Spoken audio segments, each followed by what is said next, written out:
RFLP, restriction fragment length polymorphism. It is another technique that can be used to study the polymorphic variation within the DNA sequence. Now, polymorphism term, it can be defined in different ways and it can vary from subject to subject.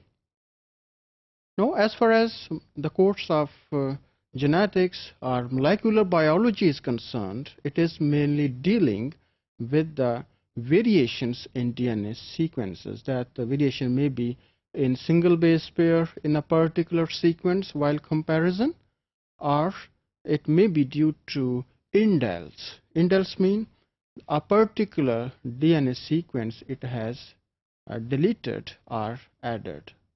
So it is more related to variations in a DNA sequence, and it is called as polymorphism or polymorphic DNA.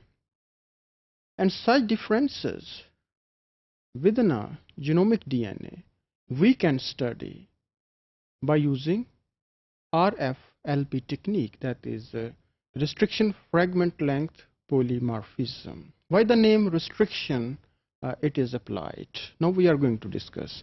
For example, अगर हम human genome को compare करें, तो more or less as far as sequence is concerned, तो human genome जो है वो 99.9% जो है वो similar होता है, और overall जो different sequence में report किया गया है वो 0.1% तक हमारे knowledge में है. कुछ literature में 0.5 तक भी है, but mainly it is around 0.1% variation in DNA sequence. Overall 99.9% it is the same, but still this difference, that is 0.1%, it can be used or exploited in order to find the variations among different individuals of humans, not only humans, other living organisms. अब इन variation का क्या फ़ायदा होता है कि जो 0.1% variation है human genome में, how it is beneficial, how it can be used, and why these variations it can be used to study different matters related to human daily life.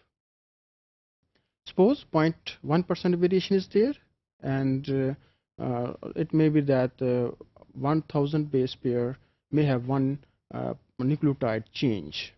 So when one nucleotide changes there among 1000 nucleotides from individual to individual, then the target sites for different restriction enzyme it can also be changed. So these slight changes like 0.1%, it can influence the restriction pattern of the genomic DNA. मिसाल के तौर पर अगर हमने human genome को extract किया है, extraction के बाद उसको अगर हम डाइजेस्ट करें किसी ख़ास रिस्ट्रिक्शन एंजाइम से, लाइक EcoR1 से, BAMH1 से, तो उस डाइजेशन के नतीजे में क्या होगा कि छोटे छोटे फ्रैगमेंट्स बन जाएंगे DNA के, और उन फ्रैगमेंट्स को लेटर ऑन हम सेपरेट कर सकते हैं on the gel electrophoresis. So depending upon the length of the DNA fragments, we will get a particular binding patterns. So on the basis of length, DNA fragments, they will be resolved or separated on the gel. Now, we want to know that whether the human individuals, they are showing different restriction pattern. We can also use this strategy that the two individual fragment restriction pattern it can be studied, and due to 0.1% difference it will be slightly variable. Now this restriction pattern it has been used extensively in the study of forensic sciences, where a particular individual it can be linked with certain crimes or legal matters. Initially fingerprinting was used, but later on due to the advancement in the techniques of molecular biology, now fingerprinting technique was developed, and this was based on DNA profiling or restriction fragment length polymorphism or DNA pattern, that is due to the variation in the DNA fragments, because the restriction sites, they may be located at different intervals, that will produce a different banding pattern.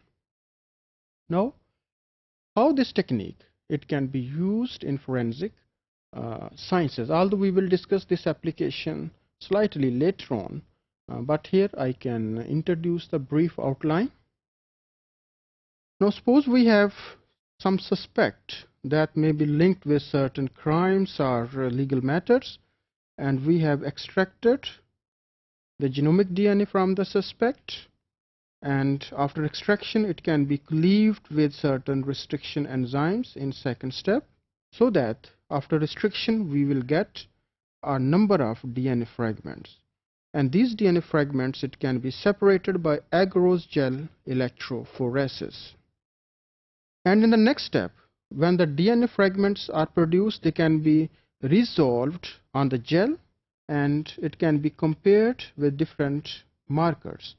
For example, in the first two lanes, DNA markers are there on the right and left, and we have DNA from the suspect that can be compared with the evidence source. For example, we have collected blood sample tissue from the crime, and this DNA it can also be extracted and it can be resolved along with suspected victim. Like suspect and victim DNA, they are run together, and different suspects DNA can be loaded on the gel, and after running this pattern it can be resolved on the gel, and banding pattern can be compared to know that whether criminal they are associated with this particular crime or not. And after the separation on the gel, these DNA fragments can also be transferred for southern blot analysis on the nylon membrane paper. And in the next step, when it is transferred to the nylon membrane, then fragments they can be detected by using certain radio labeled probes. So probe hybridization is there, the technique you are well aware, and then after hybridization it can be exposed to X-ray film so that a particular DNA bending pattern it is available. So by using RFLP technique, we can resolve the DNA fragment that are called as restriction fragments, and it has application in the field of forensic sciences, where we can know that whether a particular suspect it has committed the crime or not.